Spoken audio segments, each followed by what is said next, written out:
श्री सच्चिदानंद सद्गुरु साईनाथ महाराज की जय। साईं सच्चरित्र अध्याय 2। ग्रंथ लेखन का ध्येय, कार्यारंभ में असमर्थता और साहस, गर्मा गर्म बहस, अर्थपूर्ण उपाधि, हेमाड पंथ, गुरु की आवश्यकता। गत अध्याय में ग्रंथकार ने अपने मौलिक ग्रंथ श्री साईं सच्चरित्र मराठी भाषा में उन कारणों पर प्रकाश डाला था जिनके द्वारा उन्हें ग्रंथ रचना के कार्य को आरंभ करने की प्रेरणा मिली। अब वे ग्रंथ पठन के योग्य अधिकारियों तथा अन्य विषयों का इस अध्याय में विवेचन करते हैं। ग्रंथ लेखन का हेतु किस प्रकार विसूचिका हैजा के रोग के प्रकोप को आटा पिसवा कर था उसको राम के बाहर पिकवा कर रोका तथा उसका उन्मूलन किया। बाबा की इस लीला का प्रथम अध्याय में वर्णन किया जा चुका है। मैंने और भी लीलाएं सुनी जिनसे मेरे हृदय को अति आनंद हुआ और यही आनंद का स्रोत काव्य रूप में प्रकट हुआ। मैंने यह सोचा कि इन महान आश्चर्यजनक लीलाओं का वर्णन बाबा के भक्तों के लिए मनोरंजक एवं शिक्षा प्रसिद्ध होगा तथा उनके पाप समूल नष्ट हो जाएंगे। इसलिए मैंने बाबा के पवित्र जीवन गाथा और उनके मधुर उपदेशों का लेखन प्रारंभ कर दिया। श्री साईं की जीवनी न तो उलझनपूर्ण है और न संकीर्ण ही, परंतु सत्य और आध्यात्मिक मार्ग का वास्तविक दिग्दर्शन कराती है। कार्य आरंभ करने में असमर्थता और साहस। श्री हेमाड पंथ को यह विचार आया कि मैं इस कार्य के लिए उपयुक्त पात्र नहीं हूँ। मैं तो अपने परम मित्र की जीवनी से भी भली भांति परिचित नहीं हूँ और न ही अपनी प्रकृति से। तब फिर मुझ सरीखा मूढ़मती भला एक महान संत पुरुष की जीवनी लिखने का दुस्साहस कैसे कर सकता। अवतारों की प्रवृत्ति के वर्णन में वेद भी अपनी असमर्थता प्रकट करते हैं। किसी संत का चरित्र समझने के लिए स्वयं को पहले संत होना नितांत आवश्यक है, फिर मैं तो उनका गुणगान करने के सर्वथा अयोग्य ही हूँ। संत की जीवनी लिखने में एक महान साहस की आवश्यकता है और कहीं ऐसा न हो कि चार लोगों के समक्ष हास्य का पात्र बनना पड़े। इसलिए श्री साईं बाबा की कृपा प्राप्त करने के लिए मैं ईश्वर से प्रार्थना करने लगा। महाराज के संत श्री ज्ञानेश्वर महाराज का कथन है कि संत चरित्र के रचयिता से परमात्मा अति प्रसन्न होता है। तुलसीदास जी ने भी कहा है कि साधु चरित्र शुभ सरिस कपासु निरस विशद गुणमय फल जासु जो सही दुख पर छिद्र दुरावा वंदनीय जही जग जस पावा। भक्तों को भी संतों की सेवा करने की इच्छा बनी रहती है। संतों की कार्य पूर्ण करा लेने की प्रणाली भी विचित्र ही है। यथार्थ प्रेरणा से संत ही क्या करते हैं, भक्त तो निमित्त मात्र या कहिए कि कार्य पूर्ति के लिए एक यंत्र मात्र है। उदाहरणार्थ शक संवत 1700 में कवि महिपति को संत चरित्र लेखन की प्रेरणा हुई। ईश्वर ने संतों में अंतर प्रेरणा पैदा की और कार्य पूर्ण हो गया। इसी प्रकार शक संवत 1800 में श्रीदास गणु की सेवा स्वीकार हुई। महिपति ने 4 काव्य रचे, भक्त विजय, संत विजय, भक्त लीलामृत और संत लीलामृत, और दास कनु ने केवल 2 भक्त लीलामृत और संत कथामृत जिसमें आधुनिक संतों के चरित्रों का वर्णन है। भक्त लीलामृत के अध्याय 31, 32 और 33 तथा संत कथामृत के 97वें अध्याय में श्री साईं बाबा की मधुर जीवनी तथा अमूल्य उपदेशों का वर्णन सुंदर एवं रोचक ढंग से किया गया है। इसका उदाहरण श्री साईं लीला पत्रिका के अंक 11, 12 और 17 में किया गया है। पाठकों से इनके पठन का अनुरोध है। इसी प्रकार श्री साईं बाबा के अद्भुत लीलाओं का वर्णन एक बहुत सुंदर छोटी सी पुस्तिका श्री साईं नाथ भजन माला में किया गया है। इसकी रचना बांद्रा की श्रीमती सावित्रीबाई रघुनाथ तेंदुलकर ने की है। श्रीदास गणु महाराज ने भी श्री साईं बाबा पर कई मधुर कविताओं की रचना की है। एक और भक्त अमीदास भवानी मेहता ने भी बाबा की कुछ कथाओं को गुजराती में प्रकाशित किया है। साईं प्रभा नामक पत्रिका में भी कुछ लीलाएं शिरडी के दक्षिणा भिक्षा संस्थान द्वारा प्रकाशित की गई है। अब प्रश्न यह उठता है कि जब श्री साईं नाथ महाराज के जीवन पर प्रकाश डालने वाला इतना साहित्य उपलब्ध है, फिर और एक ग्रंथ साईं सच्चरित्र रचने की आवश्यकता ही कहाँ पैदा होती है। इसका उत्तर केवल यही है कि श्री साईं बाबा की जीवनी सागर के सदृश अगाध, विस्तृत और अथाह है। यदि उसमें गहरे गोते लगाए जाए तो ज्ञान एवं भक्ति रूपी अमूल्य रत्नों की सहज ही प्राप्ति हो सकती है, जिनसे मुमुक्षुओं को बहुत लाभ होगा। श्री साईं बाबा की जीवनी, उनके दृष्टांत एवं उपदेश महान आश्चर्य से परिपूर्ण है। दुख और दुर्भाग्यग्रस्त मानवों को इनसे शांति और सुख प्राप्त होगा तथा लोक व परलोक में श्रेयस की प्राप्ति होगी। यदि श्री साईं बाबा के उपदेशों का, जो कि वैदिक शिक्षा के समान ही मनोरंजक और शिक्षाप्रद हैं, ध्यानपूर्वक श्रवण एवं मनन किया जाए तो भक्तों को अपने मनोवांछित फल की प्राप्ति हो जाएगी, अर्थात ब्रह्म से अभिन्नता, अष्टांग योग की सिद्धि और समाधि, आनंद आदि की प्राप्ति सरलता से हो जाएगी। यह सोचकर ही मैंने चरित्र की कथाओं को संकलित करना प्रारंभ कर दिया। साथ ही यह विचार भी आया कि मेरे लिए सबसे उत्तम साधना भी केवल यही है। जो भोले भाले प्राणी श्री साईं बाबा के दर्शनों से अपने नेत्र सफल करने के सौभाग्य से वंचित रहे हैं, उन्हें यह चरित्र अति आनंददायक प्रतीत होगा। अतः मैंने भी अपना अहंकार उनके श्री चरणों पर न्यौछावर कर दिया। मैंने सोचा कि अब मेरा पथ अति सुगम हो गया है और बाबा मुझे इहलोक और परलोक में सुखी बना देंगे। मैं स्वयं बाबा की आज्ञा प्राप्त करने का साहस नहीं कर सकता। तथा मैंने श्री माधवराव उपनाम श्यामा से, जो कि बाबा के अंतरंग भक्तों में से थे, इस हेतु प्रार्थना की। उन्होंने इस कार्य के निमित्त श्री साईं बाबा से विनम्र शब्दों में इस प्रकार प्रार्थना की कि ये अन्ना साहब आपकी जीवनी लिखने के लिए अति उत्सुक हैं, परंतु आप कृपया ऐसा न कहना कि मैं तो एक फ़कीर हूँ तथा मेरी जीवनी लिखने की आवश्यकता ही क्या है। आपकी कुल कृपा और अनुमति से ही ये लिख सकेंगे, अथवा आपके श्री चरणों का पुण्य प्रताप ही इस कार्य को सफल बना देगा। आपकी अनुमति तथा आशीर्वाद के अभाव में कोई भी कार्य यशस्वी नहीं हो सकता। यह प्रार्थना सुनकर बाबा को दया आ गई। उन्होंने आश्वासन और बूंदी देकर अपना वरद हस्त मेरे मस्तक पर रखा और कहने लगे कि इन्हें जीवनी और दृष्टांतों को एकत्रित कर लिपिबद्ध करने दो।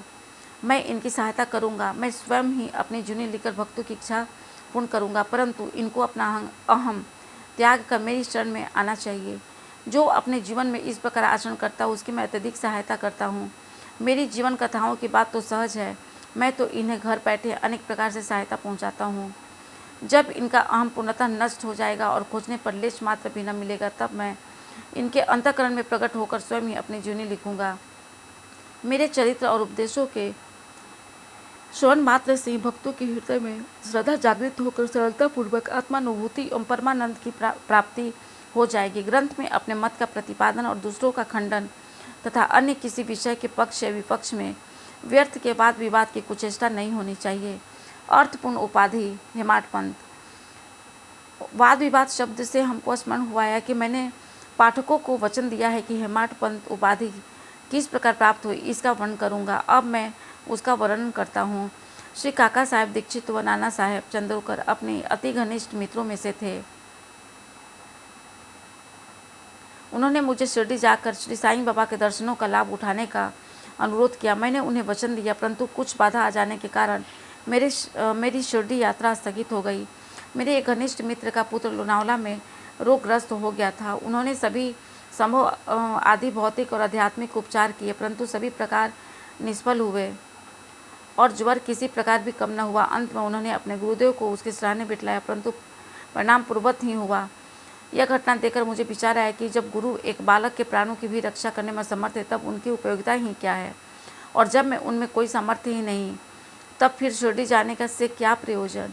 ऐसा सोचकर मैंने यात्रा स्थगित कर दी, परंतु जो होना है वह तो होकर ही रहेगा।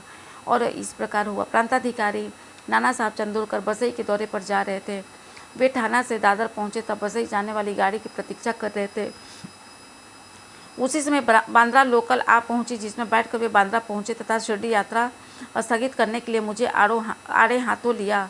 नाना साहब का तर्क मुझे उचित तथा सुखदायी प्रतीत हुआ और इसके फलस्वरूप मैंने उसी रात्रि शिरडी जाने का निश्चय किया और सामान बांधकर शिरडी को प्रस्थान कर दिया। मैंने सीधे दादर जाकर वहां से मनमाड की गाड़ी पकड़ने का कार्यक्रम बनाया। इस निश्चय के अनुसार मैंने दादर जाने वाली गाड़ी के डिब्बे में प्रवेश किया। गाड़ी छूटने ही वाली थी कि इतने में एक यौवन मेरे डिब्बे में आया और मेरा सामान देकर मुझसे मेरा गंतव्य स्थान पूछने लगा। मैंने अपना कार्यक्रम उसे बतला दिया। उसने मुझसे कहा कि मनमाड की गाड़ी दादर पर खड़ी नहीं होती, इसलिए सीधे बोरी बंदर से होकर जाओ। यदि यह एक साधारण सी घटना घटित न हुई होती तो मैं अपने कार्यक्रम के अनुसार दूसरे दिन शिरडी न पहुंच सकने के कारण अनेक प्रकार की शंका कुशंकाओं से घिर जाता, परंतु ऐसा घटना न था। भाग्य ने साथ दिया और दूसरे दिन 9-10 बजे के पूर्व ही मैं शिरडी पहुंच गया। यह सन 1910 की बात है, जब प्रवासी भक्तों के ठहरने के लिए साठेवाड़ा ही एकमात्र स्थान था। तांगे से उतरने पर मैं साईं बाबा के दर्शन के लिए बड़ा ललायित था। उसी समय भक्त प्रवर श्री तात्या साहब नुरकर मस्जिद से लौटे थे। उन्होंने बताया कि इस समय श्री साईं बाबा मस्जिद के मोड़ पर ही हैं। अभी केवल उनका प्रारंभिक दर्शन ही कर लो और फिर स्नान आदि से निवृत्त होने के पश्चात सुविधा से भेंट करने जाना। यह सुनते ही मैं दौड़ कर गया और बाबा की चरण वंदना की। मेरी प्रसन्नता का परिवार न रहा। मुझे क्या नहीं मिल गया था। मेरा शरीर प्रफुल्लित सा हो गया था। क्षुधा और तृषा की सुधि जाती रही। जिस क्षण से उनके भाव विनाशक चरणों का स्पर्श प्राप्त हुआ, मेरे जीवन में एक नूतन आनंद प्रवाह बहने लगा। मैं उनका सदैव के लिए ऋणी हो गया। उनका यह उपकार मैं कभी भूल न सकूंगा। मैं सदा उनका स्मरण कर उन्हें मानसिक प्रणाम किया करता हूँ। जैसा कि मेरे अनुभव में आया कि साईं के दर्शन में ही यह विशेषता है कि विचार परिवर्तन तथा चिकित्सीय कर्मों का प्रभाव शीघ्र मंद पड़ने लगता है और स्नेही स्नेही अनासक्ति और सांसारिक भोगों से वैराग्य बढ़ता जाता है। केवल गत जन्मों के अनेक शुभ संस्कार एकत्रित होने पर ही ऐसा दर्शन प्राप्त होना सुलभ हो सकता है। पाठकों, मैं आपसे शपथपूर्वक कहता हूँ कि यदि आप श्री साईं बाबा को एक दृष्टि भरकर देख लेंगे तो आपको संपूर्ण विश्व ही साईं में दिखलाई पड़ेगा।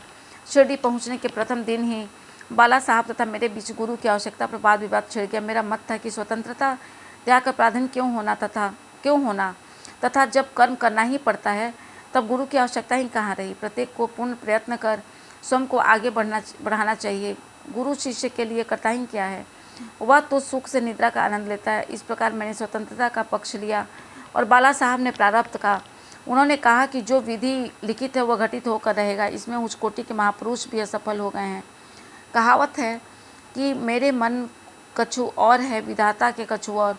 फिर परामर्श युक्त शब्दों में बोले, भाई साहब, यह निरी विद्वता छोड़ दो, यह अहंकार तुम्हारी कुछ भी सहायता न कर सकेगा। इस प्रकार दोनों पक्षों के खंडन मंडन में लगभग 1 घंटा व्यतीत हो गया और सदैव की भांति कोई निष्कर्ष न निकल सका। इससे तंग और विवश होकर विवाद स्थगित करना पड़ा। इसका परिणाम यह हुआ कि मेरी मानसिक शांति भंग हो गई तथा मुझे अनुभव हुआ कि जब तक घोर दैहिक बुद्धि और अहंकार न हो तब तक विवाद संभव नहीं। वस्तुतः यह अहंकार ही विवाद की जड़ है। जब अन्य लोगों के साथ मैं मस्जिद गया तब बाबा ने काका साहब को संबोधित कर प्रश्न किया कि साठीवाड़ा में क्या चल रहा था, किस विषय में विवाद था। फिर मेरी ओर दृष्टिपात कर बोले कि इन हेमाडपंत ने क्या कहा।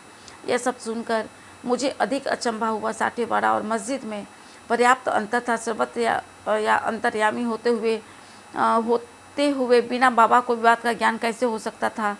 मैं सोचने लगा कि बाबा हेमाडपंत के नाम से मुझे क्यों संबोधित करते हैं। यह सब तो हेमाद्री पंथ का अपभ्रंश है। हेमाद्री पंथ देवगिरी के यादव राजवंशी महाराजा महादेव और रामदेव के विख्यात मंत्री थे।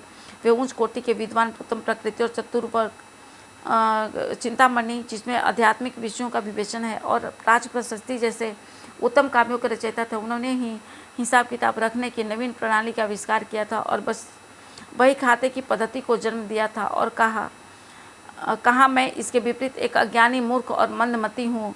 अतः मेरी समझ में यह न आ सका कि मुझे इस विशेष उपाधि से विभूषित करने का क्या तात्पर्य है। गहन विचार करने पर मैं इस निष्कर्ष पर पहुंचा कि कहीं मेरे अहंकार को चूर्ण करने के लिए ही तो बाबा ने इस अस्त्र का प्रयोग नहीं किया ताकि मैं भविष्य में सदैव के लिए निराभिमानी और विनम्र हो जाऊं, अथवा कहीं यह मेरे वाक् चातुर्य के उपलब्ध में मेरी प्रशंसा तो नहीं है।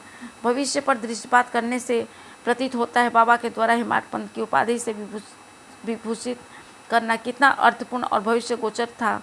सर्वविदित है कि कालांतर में दाभोलकर ने विश्वेसाई बाबा संस्थान का प्रबंध कितने सुचारू रूप एवं विद्वतापूर्ण ढंग से किया था। हिसाब किताब आदि कितने उत्तम प्रकार से रखे तथा साथ ही साथ महाकाव्य साईं सचरित्र की रचना भी की।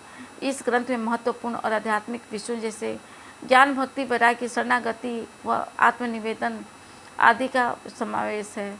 गुरु की आवश्यकता, इस विषय में बाबा ने एक उद्गार प्रकट किए। इस पर हेमाडपंत द्वारा लिखित कोई लेख या स्मृति पत्र प्राप्त नहीं है, परंतु काका साहब दीक्षित ने इस विषय पर उनके लेख प्रकाशित किए हैं। बाबा से भेंट करने के दूसरे दिन हेमाडपंत और काका साहब ने मस्जिद में जाकर घर लौटने की अनुमति मांगी।